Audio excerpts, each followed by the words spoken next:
Pompier de Valdoise, j'écoute. Je vous appelle parce qu'on est sous un tunnel. On a un groupe de touristes, on est allé à l'aéroport et il y a eu un accident et on est tous... Alors attendez, vous êtes à quel endroit? Vous êtes à quel endroit? Vous alliez à l'aéroport d'où? L'aéroport de Roissy. De Roissy? Vous êtes sous un tunnel? Ah oui, on est sous un tunnel. Vous êtes sur quelle autoroute? Sur la A1? Sur quelle autoroute? Je sais pas, monsieur, je suis paniquée, je sais pas. Sur la A, sur la A. A1? Je sais pas. Vous alliez dans quelle direction? Direction Paris ou Lille? Sur direction l'aéroport. Direction l'aéroport? Oui, D'accord. direction l'aéroport. Il y a écrit 20.5. 20.5. D'accord, en direction de Lille. Et du coup, Bah oui, je suis pas sûre. qu'est-ce que vous voyez comme accident? Comme accident, bah Oui. c'est un car. C'est un gros car. Un car? Un très gros car. Oui. Et du coup, il a eu un accident contre qui? Contre une autre voiture? Contre qui? Bah je sais pas ce qui s'est passé. Je sais pas ce qui s'est passé. Toi, il va s'éteindre. Madame, est-ce que c'est un car tout seul? Bah je vois oui, je crois. D'accord. Et donc il est rentré dans quoi? Dans la rambarde? Je sais pas, je suis à l'intérieur, je sais pas dans quoi il est rentré. Ça va couper.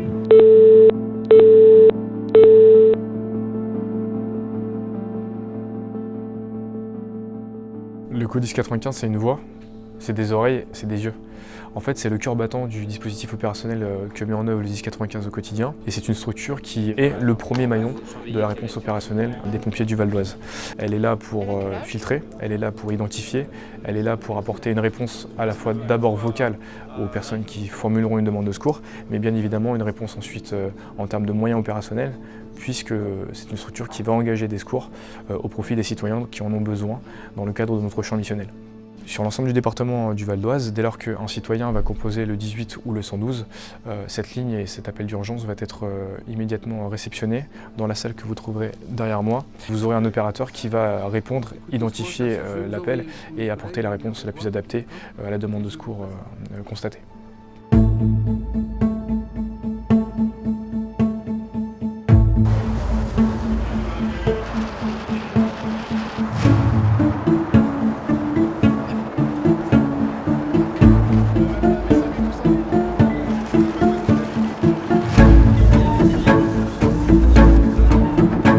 Parlez, Codis 95 par lieutenant Bélier.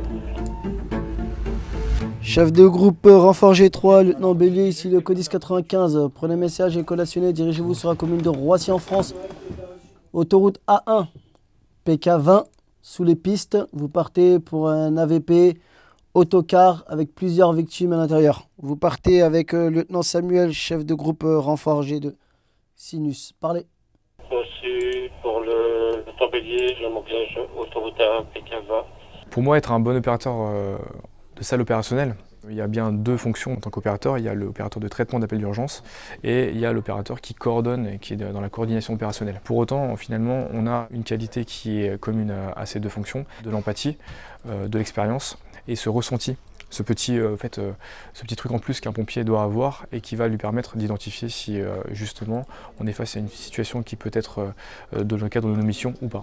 Il faut être avec la personne, il n'y a pas à dire, il faut s'imaginer ce qu'elle voit. Alors ça peut être bien et pas bien, il faut être à l'écoute, il faut éviter de se disperser, il faut être à l'écoute de ses camarades, il ne faut pas avoir peur de demander de l'aide, il ne faut pas s'enfermer dans sa bulle. Quand un opérateur prend un appel et qu'il n'arrive pas à localiser ou qu'il n'arrive pas à savoir ce qui se passe, il ne faut pas rester seul. On a des outils pour demander de l'aide au superviseur de la salle du CTA. On a les collègues autour. En fait, si je devais définir une des qualités qui doit être, à mon sens, primordiale quand on est opérateur, c'est cette qualité bien précise de l'écoute du citoyen qui fait une demande d'appel d'urgence, une qualité d'écoute de notre collègue qui sur le terrain va nous formuler une demande de renfort, et aussi une qualité d'écoute auprès de la hiérarchie qui elle aussi sera en demande de remontée d'informations. Et cette écoute-là, c'est ce qui garantit, à mon sens, la réponse et la qualité de la réponse opérationnelle du centre opérationnel. Là, il a fait un malaise avec une petite perte de connaissance. Il est en train de revenir à lui. En fait, il n'y a rien qui a changé. En fait. Pas vraiment. Basculer sur ça. Oui. Oui. D'accord, vous êtes sur le terrain, c'est ça? J'étais un seul là. Et qu'est-ce qui s'est passé exactement? les pompiers du Val d'Oise. D'accord. Chaque prise de garde au CODIS nous réserve son lot quotidien d'imprévus. On peut avoir comme ça des journées très tranquilles, très calmes, et puis un lendemain totalement différent avec des interventions très particulières. J'ai en mémoire comme ça le feu de la Cogetrade à Saint-Ouen, celui de Protec Industrie à Argenteuil-Beson qui était particulièrement dimensionnante.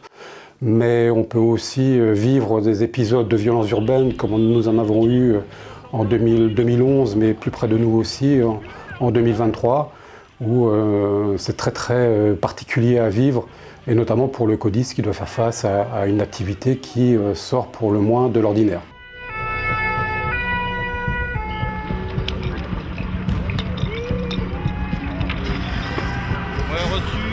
Donc là, la LDV, le personnel sous aérie prêt à éteindre la voiture.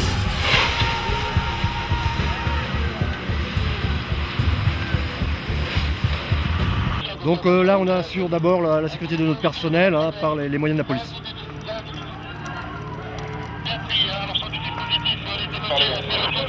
Donc là, je vais attendre la confirmation du capitaine de police là, pour qu'on puisse intervenir. C'est bon? Ouais, chef d'AVF PT, chef de groupe.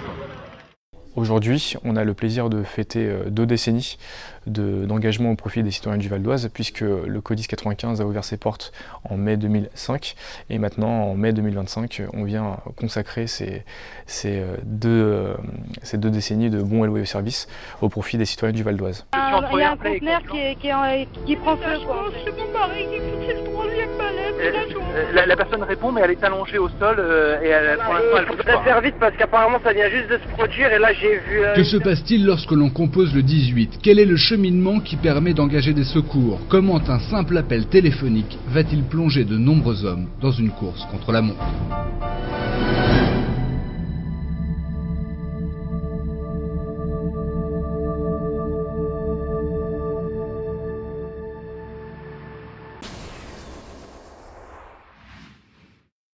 L'ouverture s'est faite en parallèle avec le maintien des CCOG, des 3 CCOG.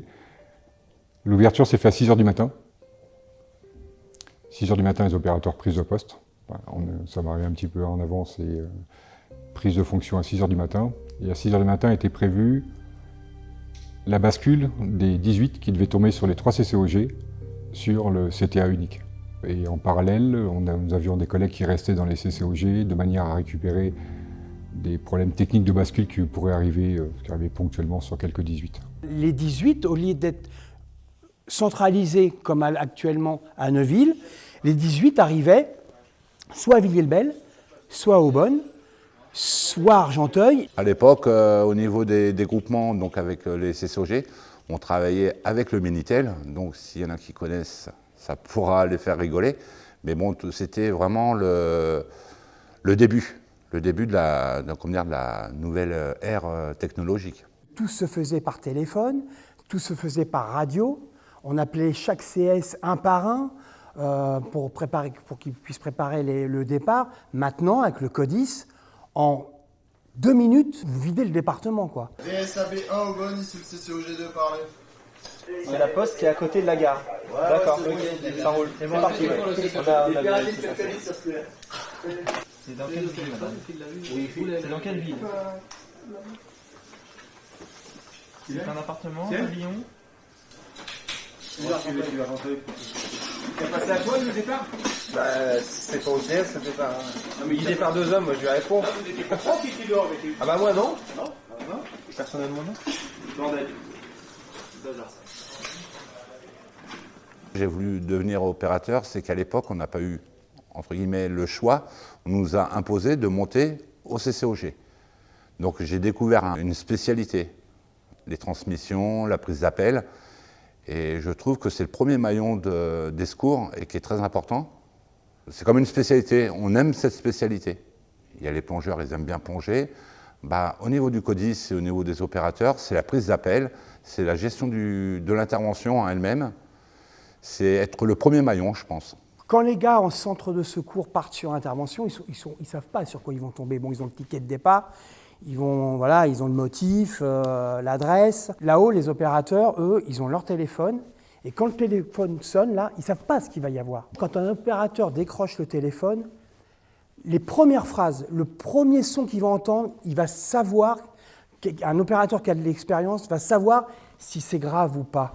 Je voulais avoir une autre vision du sapeur-pompier, parce que j'étais déjà volontaire. J'ai travaillé pendant 2 ans en tant que volontaire et je suis rentrée en 2013 en tant que PAT. À l'appel, on a toujours une pression, parce que c'est notre responsabilité qui est mise en jeu. Si on n'engage pas, c'est nous, c'est notre responsabilité. Si on engage, il y en a moins, mais il y a une grosse responsabilité quand on est opérateur du côté auto, en tout cas. À chaque appel, il faut être présent. Il faut être attentif, il faut être concentré, on se redresse, on se relève. On est opérationnel. Voilà, on est opérationnel comme en caserne, comme au VSAV, au fourgon, à l'échelle. On a pu voir la différence il y a 20 ans, on prenait les demandes de secours sur manifol, papier, carboné, et avec le stylo. Que maintenant, à notre époque, là, en 2025, tout est informatique. On voit que ça va beaucoup plus vite. Maintenant, avec l'informatique, quand un opérateur a sa page, a son écran devant lui, tout est fait pour qu'il oublie le moins de choses possible. Et tout est fait pour qu'il pose les bonnes questions. Aujourd'hui, l'outil informatique est au cœur de notre système opérationnel. Le passage en Nexis, qui mobilise un grand nombre de personnels et de compétences spécifiques au sein du SDIS, est un passage important pour notre établissement. Ce passage doit permettre de moderniser notre système de gestion des alertes et de gestion des opérations. Il représente pour nous plusieurs enjeux, notamment liés à la sécurité de nos données, avec une infrastructure numérique plus résiliente et conforme aux normes actuelles. Nexis doit favoriser l'interopérabilité avec les autres SDIS, facilitant ainsi la mutualisation des moyens en cas d'opération importante. Sur le nouveau logiciel Nexis, ça va être complètement différent de ce qu'on a aujourd'hui avec Start. C'est pas du tout la même manière de réfléchir, c'est pas du tout la même manière de travailler, parce que il est national. Nous, on a Start qui est que pour notre département, donc on a nos besoins à nous. Sur Nexis, on a les besoins de tout le monde, qui sont pas forcément nos besoins à nous. Donc c'est complètement différent. Alors les gains que je vois avec Nexis, c'est le partage. C'est-à-dire que quand tout le monde aura le même logiciel, on pourra le transférer soit au SAMU, soit à la police, ou même dans d'autres SDIS différents. Donc ça sera plus simple et plus rapide. Pour le CODIS, c'est compliqué de changer un logiciel, oui, parce qu'en fait, on a une manière de travailler sur le logiciel sur lequel on est aujourd'hui.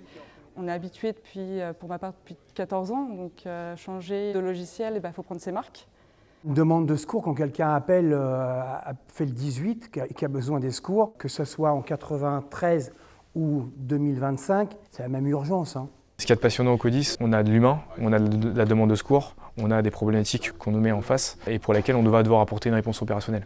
Et ça, c'est passionnant parce qu'on peut partir sur un chat qui va être coincé dans un arbre, l'image d'Épinal du pompier, jusqu'à une personne avec qui on va rester pendant 17 minutes au téléphone pour la rassurer parce qu'elle est bloquée dans sa cuisine, que ça brûle dans l'appartement juste en dessous et que ce qu'elle a comme lien avec l'humanité, c'est en fait un opérateur qui va la rassurer, qui va lui dire que ses collègues sont en bas, qu'ils sont en train de monter dans les étages, qu'ils sont en train de casser la porte et qu'elle doit rester bien accroupie, éloignée des fumées. Et ça, c'est passionnant parce que finalement, c'est le cœur du métier. C'est vraiment les appels d'urgence que les opérateurs reçoivent. Et même après, a posteriori, quand on réécoute des appels et qu'on voit à quel point il y a eu de l'humanité et de l'intensité dans les propos et les demandes de secours, ouais, c'est vraiment passionnant. Allongez-le sur le dos. Oui, voilà, allongé. Ok, très bien. Madame, restez avec moi s'il vous plaît. Maintenant, vous regardez sa poitrine. Est-ce que sa poitrine, elle se soulève? Non. Non, elle ne se soulève pas. Il faut que quelqu'un fasse du massage cardiaque. C'est pas faire. Est-ce que vous, madame, est-ce qu'il y a quelqu'un avec vous là? Oui, il y a quelqu'un. Ok, voilà. Mettez-vous en main libre. Mettez-vous en main libre. Ok, vous êtes en main libre? Oui. Ok, il y a une personne qui va se mettre à genoux à côté de lui. Il pose les mains sur la cage thoracique. Oui. Ok, et maintenant vous allez appuyer fort. Je vais vous dire. Vous êtes prête? On le fait ensemble. C'est qui le fait là? C'est vous ou c'est le monsieur? Ok, allez, on appuie. 1, 2, 3, 4, 5, 6, 7, 8, 9, 10, 11, 12, 13, 14, 15, 16. Les gars me demandent, c'est quoi la satisfaction que tu as de là-haut? Tu as décroché, tu as fait partir des moyens, t'entends tes collègues à la radio te dire que ça chauffe, et toi tu es derrière ton écran, tu es derrière ta radio, elle est où la satisfaction? Eh bien il y en a une satisfaction, c'est que tout s'est bien passé, qu'on a engagé les bons moyens, et après on se regarde, et alors quand l'officier Codis nous dit les gars c'est du bon boulot, on a une vraie satisfaction. Voilà.